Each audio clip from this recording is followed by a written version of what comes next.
आदमी अपने दोस्त को मगरमच्छों को खिलाते देखना चाहता था, लेकिन जब वो मंच की ओर बढ़ा तो उसके दोस्त ने तेजी से लकड़ी के पुल को हटा लिया। उसने जेसी को भूखे मगरमच्छों के सामने अकेला छोड़ दिया। जब तक उसका दोस्त नजरों से ओझल नहीं हुआ, उसे एहसास नहीं हुआ कि उसका दोस्त उसे मारने की कोशिश कर रहा था। लेकिन जिंदा रहने के लिए उसने जल्दी से जमीन पर बिखरे मांस के टुकड़े उठाए और मगरमच्छों के बीच फेंक दिए, उम्मीद करते हुए कि इससे उनकी भूख थोड़ी देर शांत हो जाएगी। लेकिन मगरमच्छों की भूख शांत होने के बजाय और बढ़ गई। ये देखकर जेसी डर से इधर उधर देखने लगा। अचानक उसने जंगल में एक छोटी नाव देखी। वह ज्यादा नहीं सोच पाया और जल्दी से अपनी चुंबकीय घड़ी चालू कर 10 मीटर दूर नाव की ओर इशारा किया। जब उसने देखा कि छोटी नाव में हलचल हुई है तो उसे उम्मीद की किरण नजर आई, लेकिन उसे नहीं पता था कि नाव का पिछला हिस्सा उसके दोस्त ने बांध रखा था और वह खुद 5 मगरमच्छों से घिरा था। उसने जल्दी से आखिरी मांस का टुकड़ा फेंका ताकि भागने का समय मिल सके, लेकिन ये मांस का टुकड़ा मगरमच्छों के लिए काफी नहीं था, बल्कि और मगरमच्छ उसकी ओर आकर्षित हो गए। जब जेसी मौत का सामना करने के लिए तैयार हो रहा था, तभी उसने देखा कि पीछे के मगरमच्छ सीधी लाइन में खड़े हैं। यही उसका आखिरी रास्ता समझकर उसने गहरी सांस ली और दौड़ पड़ा। किस्मत से कई खतरनाक छलांगों के बाद वह आखिरकार मगरमच्छों के तालाब से बच निकला। लेकिन जेसी ने तुरंत वहां से जाने की जल्दी नहीं की, बल्कि गुस्से से मगरमच्छों एक आदमी को 10,000 मीटर की ऊंचाई से धक्का दिया गया। अगर वह जमीन पर गिरता तो उसकी हड्डियां चूर चूर हो जाती, लेकिन वह घबराया नहीं, बल्कि हवा में अपनी पोजीशन को जल्दी से एडजस्ट किया और खुद को जमीन की ओर तेजी से गिरने दिया। उसने ऐसा इसलिए किया क्योंकि उसने देखा कि ठीक नीचे एक डाकू है। अगर वह डाकू के पास मौजूद पैराशूट को छीन लेता तो वह अपनी जान बचा सकता था। डाकू को इस बात का एहसास होने से पहले ही आदमी ने डाकू की ओर तेजी से गोता लगाना शुरू कर दिया। जैसे ही वह डाकू के करीब पहुंचा, उसने सही मौका देकर डाकू की टांग को कसकर पकड़ लिया। डाकू ने खतरे को महसूस किया और हवा में पागलों की तरह पलटने लगा, लेकिन आदमी इतनी आसानी से अपनी जान बचाने का मौका छोड़ने वाला नहीं था। डाकू चाहे जितनी कोशिश कर ले, वह उसे झटक नहीं पा रहा था। इसके बाद आदमी ने सही मौका देखकर डाकू की पीठ पर बंधे पैराशूट को छीन लिया, लेकिन डाकू भी अपनी जान बचाना चाहता था, इसलिए उसने बैग की स्ट्रैप को कसकर पकड़ लिया और छोड़ने को तैयार नहीं था। दोनों के बीच हवा में जबरदस्त लड़ाई शुरू हो गई, लेकिन आदमी ने बाजी मार ली। जल्द ही उसने पैराशूट को पूरी तरह से अपने कब्जे में ले लिया। डाकू गुस्से में आ गया और आदमी की पैंट को कसकर पकड़ लिया ताकि वह उसे भी अपने साथ ले डूबे। जैसे जैसे जमीन करीब आ रही थी, आदमी ने डाकू को जोर से लात मारकर दूर फेंक दिया। अब जब वह परेशान करने वाला डाकू नहीं था, तो आदमी ने जल्दी से पैराशूट पहन लिया, सेफ्टी लॉक लगाया और सोचा कि उसने आखिरकार अपनी जान बचा ली। लेकिन जैसे ही वह पैराशूट खोलने वाला था, उसके पीछे अचानक एक और डाकू आ गया। किसी बलात्कारी अपराधी को सजा देने का सबसे अच्छा तरीका है उसे लिंग परिवर्तन कर महिला बना देना और फिर उसका बलात्कार करना। पहले उसकी दाढ़ी साफ की जाती है और डर में उसे बेहोशी दी जाती है। इसके बाद आदमी के अपराध के साधन को जब्त कर लिया जाता है। आदमी कभी सोच भी नहीं सकता था कि उसने जिसे चोट पहुंचाई वह एक डॉक्टर की बेटी थी। जब आदमी जागा तो उसने पाया कि उसके अपराध में इस्तेमाल किया गया उपकरण सचमुच गायब हो गया था।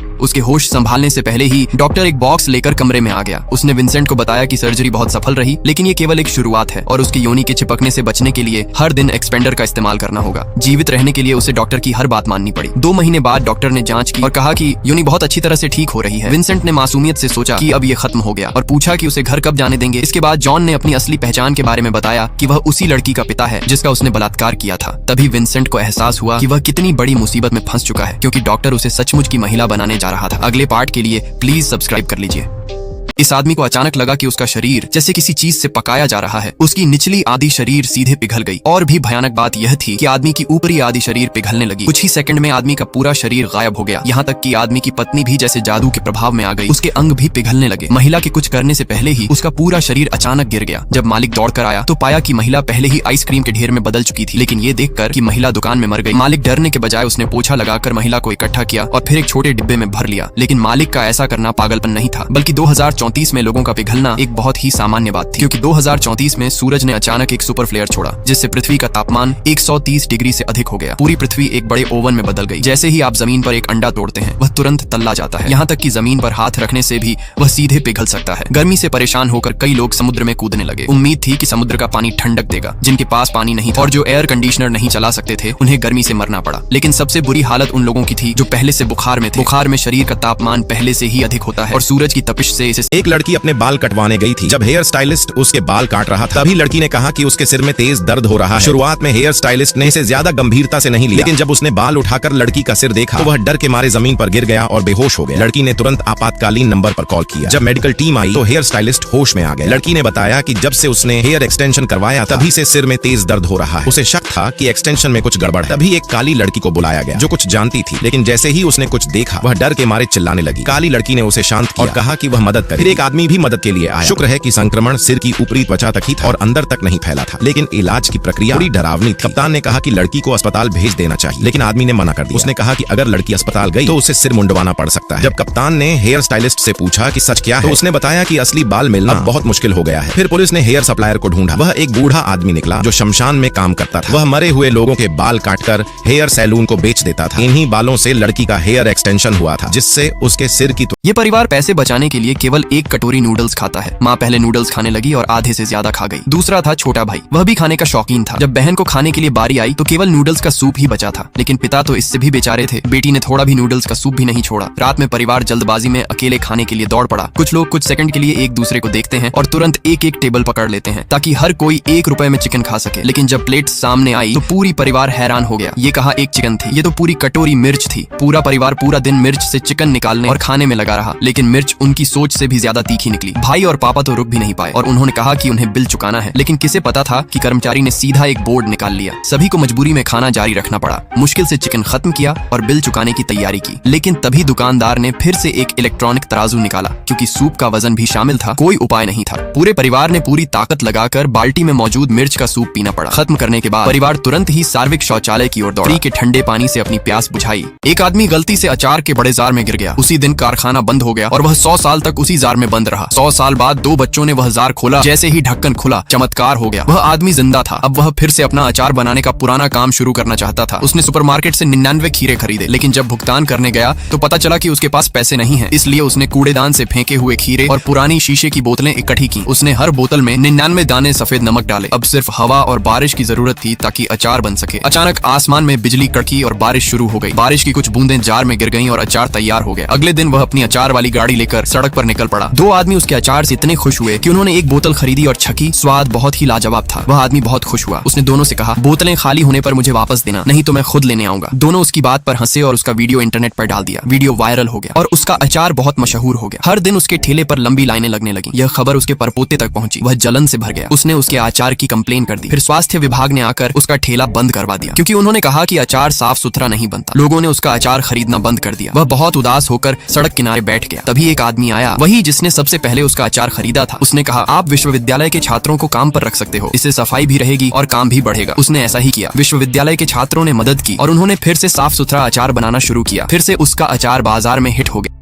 घर जल्दी पहुंचने के लिए इस आदमी ने सीधे 100वीं मंजिल से छलांग लगा दी। सोचा था कि वह मर जाएगा, लेकिन बिल्कुल भी उम्मीद नहीं थी कि जब आदमी 97वीं मंजिल पर पहुंचा तो उसने देखा कि वहां के लोग भी कूदने की तैयारी कर रहे थे। ये लोग सीधे टेम्पर्ड ग्लास को तोड़कर अपनी जान की परवाह किए बिना आदमी के पीछे पीछे कूद गए। यहाँ तक कि नीचे के लोग भी कतार में खड़े होकर नीचे कूदने लगे और इस इमारत की ऊंचाई लगभग 200 मीटर से भी अधिक थी। अगर नीचे गिरे तो सब लोग मारे जाएंगे, लेकिन इस इमारत के लोग मरने से डरते नहीं थे, बल्कि और भी अधिक लोग कूदने की तैयारी कर रहे थे। ये लोग जैसे एक के बाद एक नीचे कूद रहे थे। जल्दी ही पूरी ऑफिस बिल्डिंग के लोग अपने ऑफिस से कूद गए, लेकिन ये लोग मरने के लिए नहीं बल्कि पैसे बचाने के लिए ऐसा कर रहे थे, क्योंकि ये सभी लोग बर्डमैन थे। उन्होंने उड़ने की क्षमता हासिल कर ली थी और सभी पक्षियों की तरह आसमान में उड़ सकते थे। आज कंपनी ने नए साल की छुट्टी दी थी, इसलिए ये लोग घर जाने के लिए टीम बनाकर उड़ान की तैयारी कर रहे थे। इनकी उड़ान की गति बुलेट ट्रेन से भी तेज थी। हुनान से ग्वांगडू तक उड़ने में सिर्फ कुछ मिनट लगते थे। जरूरी बात ये थी कि इनकी 100 किलोमीटर की ईंधन खपत केवल 1 पैकेट इंस्टेंट नूडल्स थी। ये लोग घर जाने के लिए उड़ान भर सकते थे और सीधे टिकट खरीदने के पैसे बचा सकते थे। सच में बहुत बचत करने वाले थे। लेकिन इन होशियार लोगों ने एक आदमी ने अचानक देखा कि पेंडुलम झूला जो 2.5 मिनट में रुक जाना चाहिए था, आधे घंटे तक चलता ही रहा। इससे झूले पर बैठे पर्यटक घबरा गए। छोटे भाई ने तुरंत पुलिस को बुला लिया। पुलिस आई और पार्क के कर्मचारियों से बात की। तब उन्होंने बताया कि झूले को रोकने के लिए पार्क वालों ने बिजली की सप्लाई बंद कर दी थी, लेकिन पेंडुलम फिर भी रुक नहीं रहा था और बेकाबू हो गया था। तभी कप्तान बिना डरे कमरे की तरफ दौड़ा। उसने जल्दी से अपना टूल बैग उठाया और ऊपर जाकर खुद देखने का फैसला किया कि आखिर क्या गड़बड़ है। फिर कप्तान झूले के ऊपरी हिस्से तक चढ़ गया। वहाँ पेंडुलम अभी भी तेजी से हिल रहा था। कप्तान ने फुर्ती से अपने बैग से एक रिंच निकाली और उसे झूले के गियर में फंसा दिया। गियर फंसने से झूले की रफ्तार धीरे धीरे कम होने लगी। जैसे ही पेंडुलम रुक गया, सभी पर्यटकों को सुरक्षित निकाल लिया गया। लोग राहत की सांस लेने लगे और बोले, अब हमें इस झूले से डरने की कोई जरूरत नहीं है। अब मैं भी यह बड़ा झूला खेल सकता हूं। एक आदमी ने रूमाल के बीच सिक्का रखा, ऊपर गिलास रख दिया और झटके से रूमाल खींच लिया। लोगों ने साफ देखा कि सिक्का रूमाल के साथ नीचे गिर गया। पर अगर कोई नहीं बोले तो गलत हो जाएगा, क्योंकि गिलास के नीचे सिर्फ मेज नहीं, जमीन भी होती है। पीले बाल वाला नीचे देखता है और जमीन पर सिक्का मिल जाता है। वो उसे उठाकर जवाब देने वाला था, लेकिन सोच में पड़ गया। उसे याद आया कि रेफरी ने कहा था कि सवाल पूछते ही उसी सेकंड से असर होता है। मतलब जब सवाल पूछा गया था तब सिक्का जमीन तक पहुंचा ही नहीं था, तो जवाब होना चाहिए। गिलास के नीचे कोई सिक्का नहीं है। मैट हल्का सा मुस्कुराया, जिससे पीले बाल वाला फिर से शक में पड़ गया। उसने सोचा शायद दराज में सिक्का हो, पर दराज खाली था। असल में मैट ने चाल चली थी और पीले बाल वाला गलत जवाब दे बैठा। पहला राउंड मैट जीता। अब सवाल पूछने की बारी पीले बाल वाले की थी। उसके हाथ के टैटू से सफेद रोशनी निकली। पूरा कमरा कांप गया, खिड़कियां जम गईं और तापमान -10 डिग्री सेल्सियस हो गया। उसकी असली शक्ति थी तापमान को काबू करना। उसने सवाल किया, इस घर से 1 किलोमीटर के दायरे में क्या 4 से ज्यादा दुकानें हैं? मैट हंस पड़ा। यह उसका अपना गोदाम था। उसे पता था कि आसपास कम से कम 7 दुकानें हैं। उसने आत्मविश्वास से जवाब दिया, हाँ 4 से ज्यादा है। लेकिन रेफरी ने कहा गलत। अब स्कोर बराबर हो गया 1-1। अगले राउंड में मैट ने फिर रुमाल रखा और पूछा, क्या इसके नीचे बम है? पीले बाल वाला हंस पड़ा। उसने सब जगह देख लिया, कहीं बम नहीं था। उसने कहा नहीं है, पर असलियत ये थी कि इमारत के 15 मीटर नीचे युद्ध का पुराना बम दबा था। मैट को लगा अब जीत पक्का है, लेकिन रेफरी ने फिर पीले बाल वाले को सही ठहराया। स्कोर 2-1 हो गया। अब अगर वो 1 अंक और ले लेता तो खेल खत्म। उसने अगला सवाल पूछा, क्या इस घर के 1 किलोमीटर दायरे में 10,000 से ज्यादा लोग रहते हैं? मैट ने सोचा, टोक्यो की आबादी इतनी है कि जरूर होंगे। और तभी उसने देखा घर में बिजली और पानी दोनों बंद हैं। उसे समझ आया पीले बाल वाले की असली शक्ति तापमान नहीं, बल्कि पूरे घर को कहीं भी ले जाना है। उसने घर को आर्कटिक या अंटार्कटिक पहुंचा दिया था। वहाँ आसपास 10,000 लोग तो दूर कोई भी नहीं होता। मैट ने जवाब दिया, नहीं। रेफरी ने कहा, सही। स्कोर 2-2 हो गया। अब आखिरी राउंड आया। मैट ने अपना बटुआ खाली कर सारा पैसा आग में जला दिया। फिर पूछा, क्या इस कमरे में मेरे पास 500 येन से ज्यादा नकद है? सबको लगा पीले बाल वाला हार जाएगा, लेकिन तभी उसको याद आया कि उसने पहले राउंड में एक 500 येन का सिक्का जेब में रखा था। उसने राख भी छानी और वहाँ एक और 500 येन का सिक्का मिला। कुल 1000 येन। उसने खुश होकर जवाब दिया, हाँ 500 से ज्यादा है। लेकिन रेफरी ने कहा, गलत। मैट विजेता बना और पीले बाल वाला मर गया। मरते वक्त उसे सच्चाई पता चली। राख में मिला सिक्का असली नहीं था, बल्कि GPS ट्रैकर था जो मैट के पिता ने उसे याद के तौर पर दिया था। असल नकद सिर्फ वही 500 येन था जो पीले बाल वाले की जेब में था। यानी मैट के पास सिर्फ 500 येन थे, उससे ज्यादा नहीं। पिता का दिया तोहफा आखिरकार उसकी ढाल बना और